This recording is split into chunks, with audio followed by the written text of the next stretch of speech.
ഈ കണ്ട മുസ്ലിമീങ്ങളെ മുഴുവൻ കാഫിറാക്കാൻ വേണ്ടി ഒരു പ്രാർത്ഥന എന്നുള്ള ഒരു ആശയം പറഞ്ഞാൽ നടക്കുന്നത്. ഇവിടെ ആരാ അന്നല്ലാത്തവരോട് പ്രാർത്ഥിക്കുന്നത്?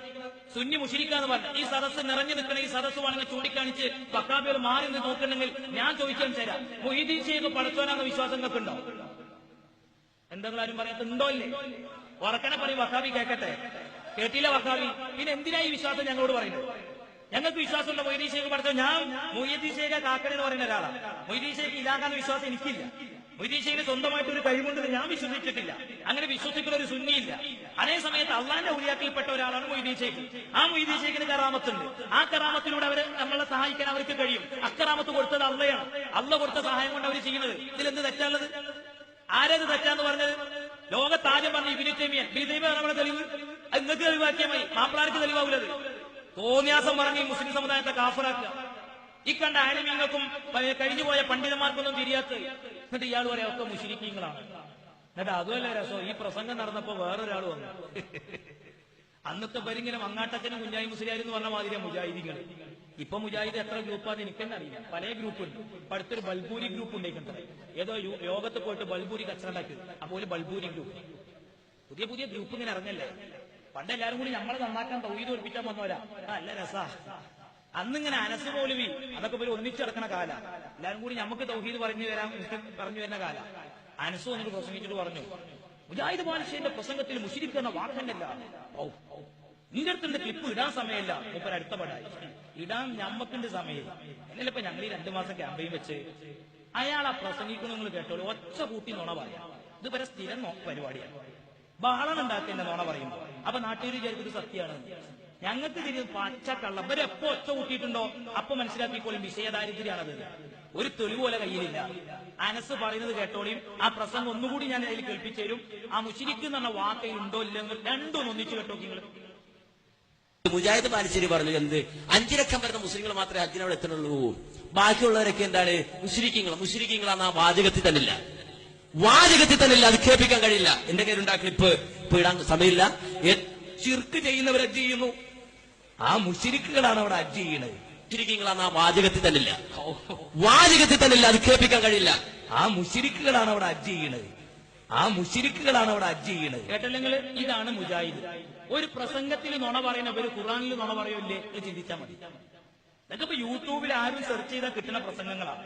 ഇതുവരെ പഴയകാല കാഴ്ചയാണ്. ഇന്നോ ഇതുവരെ ഭയങ്കര ഐക്യത്തിലാണ്. ഐക്യം എങ്ങനെ അറിയുന്നത്? ഇങ്ങനെയെന്ന് മാത്രം. എനിക്ക് അനസിനെ കുറിച്ച് ഓർക്കുമ്പോ ഈ മനുഷ്യൻ തന്നെയാണോ ഇനി മറ്റെന്തെങ്കിലും ഒരു ജന്മമാണോ? എനിക്ക് ചിന്തിക്കാൻ, ആക്രവുമായി ബന്ധപ്പെട്ട് എനിക്ക് ചിന്തിക്കാൻ കഴിയില്ല. എന്റെ പടച്ചറപ്പേ, ഇവരൊക്കെ ജീവിക്കുന്ന ഈ ഭൂമിയേക്കാൾ ഇനി എന്തിന് സുനാമി, ഇനി എന്തിന് ഭൂകമ്പം, ഇനി എന്തിനൊരു കോളിളക്കം, ഇനി എന്തിനൊരു ബോംബ് സ്ഫോടനം. നാഥ, ഇവരൊക്കെയാണ് ഞങ്ങൾക്കുള്ള ഏറ്റവും വലിയ പരീക്ഷണം. കേരള ജനതക്കുള്ള ഏറ്റവും വലിയ പരീക്ഷണം. സഹിക്കാൻ കഴിയാത്തല്ലേ നിങ്ങള്? നോക്കി ഒരു അയൽവാസിയെ കുറിച്ച് ആരോപണം പറഞ്ഞിട്ട് ആ പെണ്ണ് വ്യഭിചരിച്ചു എന്നിട്ട് ഓൻ കാണിക്കുന്ന ലണ്ടനിൽ നടന്നൊരു വ്യഭിചാരം. ഓനെ വിടാവോ? ഓനെ വിടാവോ? ചിന്തയ്ക്ക് ഓനെ വിടാവോ? ഓനെ കൈകാര്യം ചെയ്യണ്ടേ ശരിക്കും ന്യായമുള്ളത്? പരസ്പരം കൈകാര്യം ചെയ്ത് നടക്കി. എന്താ പറഞ്ഞത്? അയൽവാസി വ്യഭിചരിച്ചതിന് ലണ്ടനിലെ വ്യഭിചാരം തെളിവ് പറഞ്ഞീനല്ല തെളിവ് കൊടുന്നത് എന്നാണ് അർത്ഥം. ഞാൻ ചോദിക്കട്ടെ, മക്കാ മുശ്രിക്കീങ്ങളെ കാര്യത്തിൽ ഇറങ്ങിയ ആയത്തിങ്ങനെ എടുത്തിട്ട് മമ്പറന്തങ്ങളെ വിളിച്ചാൽ വജ്രീങ്ങളെ വിളിച്ചാന്ന് പറഞ്ഞ് ഒച്ച വെക്കണ മൗലവിമാർക്ക് ഞങ്ങളെ കുറിച്ച് പറയുമ്പോഴൊന്നും തോന്നണ്ടിരുന്നു ഈ കാര്യം. ഞങ്ങൾക്കെതിരുള്ള തെളിവാണോ അത്? ആണോ? അമ്പിയാക്കളെ വിളിക്കലാണോ? ഔലിയാക്കളെ വിളിക്കലാണോ? ഇനി ഇയാളെ ഒന്നുകൂടെ പറയാം. അനസുണ്ടാവുമ്പോ എന്തിനാ ഇവിടെ സുനാമിന്ന് ഇയാൾ കേൾക്കണം? വേറെ സുനാമിന്റെ കാര്യത്തിൽ ഇയാൾ പറഞ്ഞിട്ടെങ്കിൽ അതെന്തറിയാം? അള്ള ഖുർആനിൽ പറഞ്ഞിക്കണല്ലോ, മുജാഹിദ് ഉണ്ടായതുകൊണ്ടാണ് കേരളത്തിൽ സുനാമി ആവർത്തിക്കാത്തത്. ഇത് അള്ള പറഞ്ഞില്ലെന്ന് പറയുന്നത് കേട്ടോളി. കേരളക്കര വിഴുങ്ങുമ്പോ ഇവിടെ അള്ളാഹുവിന്റെ തൗഫീഖ് കൊണ്ട് ഇങ്ങനെ ഒരു പ്രസ്ഥാനം ഇവിടെ ഉള്ളത് ഈ കേരളത്തിൽ സുനാമികൾ ആവർത്തിക്കുന്നില്ല എന്ന് മാത്രം. ഇപ്പൊ മുജാഹിദ് പ്രസ്ഥാനം ഉള്ളത് കൊണ്ട്, അല്ലെങ്കിൽ വലിയ കഷ്ടമാകുമായിരുന്നു ഈ മണ്ണ്. അള്ള പറയുന്ന ഖുർആനില്, അള്ള പറയുന്ന ഖുർആനില് വലിയ ഖുർആൻ പ്രഭാഷകനാണ്. ഏതായത്തിനോട് അള്ള പറഞ്ഞത്? നിങ്ങൾ വന്നതിന് ശേഷം ഈ ഓക്കിയൊക്കെ ഉണ്ടായത് തന്നെ അവിടെ. ഇതിന് മുമ്പ് ഇങ്ങനത്തെ ഒരു പ്രശ്നം ഇവിടെ ഉണ്ടായില്ല. ഇവര് വന്നിട്ട് സുനാമി ഉണ്ടാക്കുന്നത്. ചെറുപ്പക്കാർ നിങ്ങൾ കേൾക്കില്ല ഈ തമാശ? നിങ്ങളത് ചിന്തിച്ചു നോക്കി. ഇവർ എന്ത് കോമഡി, എന്ത് തള്ളണ ഈ തള്ളൊക്കെ. തള്ളണം, അമ്മാതിരി തള്ളും തള്ളരുത് വായിച്ചു. എന്തും പറഞ്ഞ നാട്ടുകാർ ചോദിക്കുന്നു, ഇയാളെ ഖുർആൻ, ഇയാൾ ഭയങ്കര പേരോടുസ്താദിനെ വെല്ലുവിളിക്കാൻ മാത്രം ഖുർആൻ അറിയുന്ന ഒരാളാണല്ലോ. ഞാൻ ഇയാളെ ഖുർആന്റെ അറിവെന്ന് പരിശോധിച്ചാൽ ഇയാൾ യാസീനിൽ നമ്മളിപ്പോ ഈ സർവ്വസാധാരണയായിട്ട് എല്ലാവർക്കും കാണാതെ അറിയുന്ന ഒരു സൂറത്താണ് ഈ സൂറത്ത് യാസീൻ. അതെന്താ കാരണം? കൽബുൽ ഖുർആനാണ്, ഖുർആന്റെ ഹൃദയാണ്. ഈ യാസീൻ സൂറത്ത് വേറെ പ്രത്യേകത ഉണ്ട്. എന്താ നമ്മൾ മരിച്ചോടുത്ത് മയ്യത്തൊടുക്കുമ്പോൾ അൽബക്കർ ഇന്നോദാത്ത് യാസീൻ ആ കുരിയത്ത് ലഘു മുത്തുനബി പഠിപ്പിച്ചത് അങ്ങനെയാ. യാസീൻ എന്തുദ്ദേശിച്ചിട്ടാണോ ഓതുന്നത്, യാസീൻ അതിനുള്ളതാ. എന്റെ വാപ്പാന്റെ കബറിൽ അദാബ് ഉയർന്നെന്ന് കരുതിയിട്ട് ഒരാൾ വാപ്പാക്ക് വേണ്ടി യാസീൻ ഓതിയാൽ വാപ്പാന്റെ അദാബ് ഉയരും. എന്താ സംശയമുള്ളത്? റസൂല പഠിപ്പിച്ചതല്ലേ. യാസീൻ എന്ത് കരുതി ഓതിയാലും യാസീൻ അതിനുള്ളതാണ്.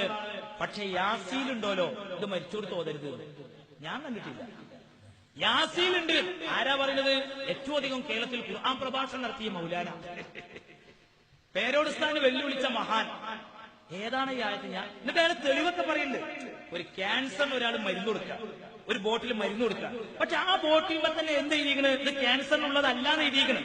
എന്നെങ്കിൽ ആ മരുന്ന് ക്യാൻസർ രോഗിക്ക് കൊടുത്താൽ എങ്ങനെ ഉണ്ടാവും എന്നതുപോലെയാണ് യാസീൻ അള്ള പറഞ്ഞിരിക്കുന്നത് മരിച്ചോടുത്ത് ഓതരുത്. എന്നിട്ടാണ് യാസീൻ ഓതുന്നത്. ഒരു ആയത്തിന്റെ അർത്ഥം അറിയുന്ന ഒരു യാസീൻ മരിച്ചോടുത്ത് ഓതൂല. ആരാ റബ്ബേ ഈ മഹാൻ? കേട്ടോളിയാ ബടായി. മരിച്ചേർത്തോടുന്ന അധ്യായം ഓതാൻ പാടുന്നില്ലേന്നുള്ള വേറെ വിഷയം. യാസീൻ യാസീനിൽ അല്ല പറയുന്നതറിയോ? ഇത് മരിച്ചേർത്തോടാനുള്ളതല്ലാതാ. എവിടെ ഇത് പറയുന്നത്? യാസീൻ ഒരു മരുന്നിന്റെ ബോട്ടലിന്റെ പോലെ ഇങ്ങനെ എഴുതി വെച്ചു, ഇത് ക്യാൻസറിനുള്ളതല്ല. എന്നിട്ട് ആ മരുന്ന് ക്യാൻസറിന് കൊടുത്താലോ? അതുപോലെ യാസീൻ അല്ല പറയാത് മരിച്ചേർത്തോടാനുള്ളതല്ല. യാസീൻ മുജാഹിദ് ബാദിശ്ശേരി വെറുതെ പറയല്ല.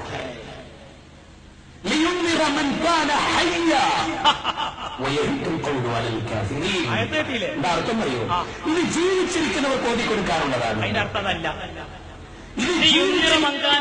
ഇത് മരിച്ചോടത്ത് ഓതാനുള്ളതല്ല, ഇത് ജീവിച്ചിരിക്കുന്നവർക്ക് മാത്രം ഓതിക്കൊടുക്കാനുള്ളതാണ്. ഇത് യുന്തിറ മങ്കാന ഹയ്യൻ എന്നതിന്റെ ആയത്തിന്റെ അർത്ഥം അതാന്ന് തെളിയിച്ചു തരാൻ ആരാ കേരളത്തിൽ ഒരു നെട്ടലുള്ള മൗലവിയുള്ളത്? നിങ്ങൾ പേരോടുസ്ഥാനെ വെല്ലുവിളിച്ചല്ലോ. എന്തിനാ ചെങ്ങായിമാരെ മൂട്ടനെ കൊല്ലാൻ ഒലക്കാം? എന്തിനാ ഇതിന്റെ ആവശ്യം? ഇമാതിരി ബടായി പറയുന്ന ഈ മനുഷ്യന്റെ ഒരു അന്തങ്ങളൊന്നും ആലോചിച്ചോ. ഞാൻ ഒന്നും ഉണ്ടായിട്ട് പറയില്ല. ഇയാള് കുത്തുബോധുമ്പോ പറയുന്ന തമാശയും കൂടി കൽപ്പിച്ചാൽ, കുത്തുബോധുമ്പോ ഒരു തമാശ. എന്താ നിങ്ങള് ഇയാള് കുത്തുബോധിയിട്ട് ഈ കൂട്ടുപ്രാർത്ഥനയ്ക്ക് ഇരിക്കേണ്ട, നിസ്കരിച്ച് കഴിഞ്ഞാൽ വേഗം പോകണമെന്ന് കുത്തുബീൽ പറഞ്ഞു കൊടുക്കുക. ഏതായത്തറിയോ? ആയത്ത് ഇതാണ്. ഇത് പരമസാധു കേട്ടോ. ഞാൻ 5 വക്തിലും തുറക്കലെന്നറിയോ? പടച്ചോന് ഇയാൾക്ക് ആയുസ് കിട്ടി കൊടുക്കണ. കാരണം ഇയാളൊരു അരമണിക്കൂർ തൊള്ള വന്നിട്ട് ആ സുന്നിയത്ത് ഒരു 5-6 ക്ലിപ്പ് ചെയ്യുന്ന ഉറപ്പാണ്. അങ്ങനത്തെ ബടായ പറയും. എന്തൊരു കുത്തുബീലും തള്ളല ഇയാൾക്ക് പറയും. പ്രസംഗത്തിന് മാത്രമല്ല, കുത്തുബീലും ഭയങ്കര ബടായും തള്ളലും. ഇയാളെ വെള്ളിയാഴ്ചത്തെ കുത്തുബ ഞാൻ കേൾപ്പിച്ചു തരാൻ പോവുകയാണ്. അപ്പൊ അയാൾ പറയുന്നത് അറിയും,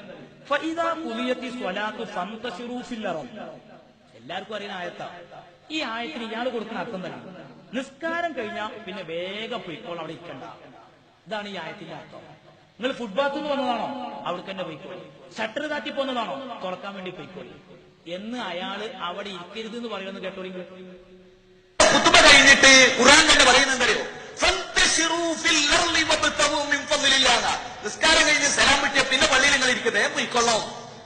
വേഗം പോയിട്ട് നിങ്ങളെ ജോലിയിൽ വ്യാപൃതരാകണം. അള്ളാന്റെ നിയമം. കാരണം ജുമയെ തുടങ്ങുന്നതിന് മുമ്പ് ഷട്ടർ താറ്റി പോകുന്നവരാ നിങ്ങള്, ഓഫീസ് കൂട്ടി പോകുന്നവരാണ് നിങ്ങള്, സ്കൂളിൽ നിന്ന് അധ്യാപന വൃത്തി നിർത്തി പോകുന്നവരാണ് നിങ്ങള്. അതുകൊണ്ട് ഭൂമിയിൽ എന്തൊരു ഉപജീവന മാർഗത്തിലായിരുന്നുവോ ജുമയ്ക്ക് മുമ്പ് നിങ്ങൾ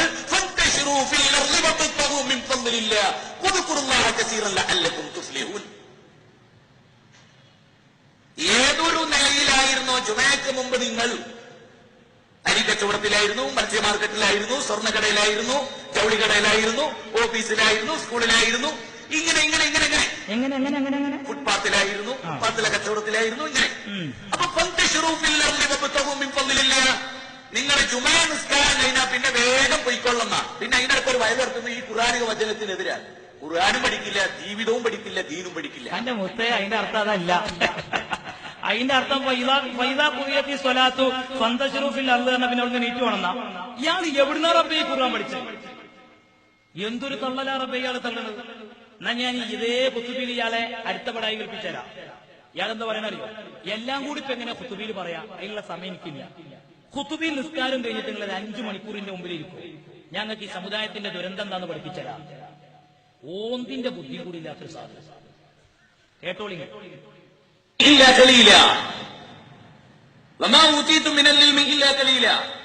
ഖുതുബയിൽ സമയപരിധിയുള്ളതുകൊണ്ടാണ് എനിക്കിതൊക്കെ വളരെ ചുരുക്കി വിശദീകരിക്കേണ്ടത്. അല്ല, ഖുതുബക്ക് ശേഷം നിങ്ങളൊക്കെ ഇവിടെ ഇരിക്കുക, 5 മണിക്കൂർ കൊണ്ട് ഈ സമൂഹത്തിന്റെ ദുരന്തം എന്താണ് ഞാൻ ബോധ്യപ്പെടുത്തിയത്.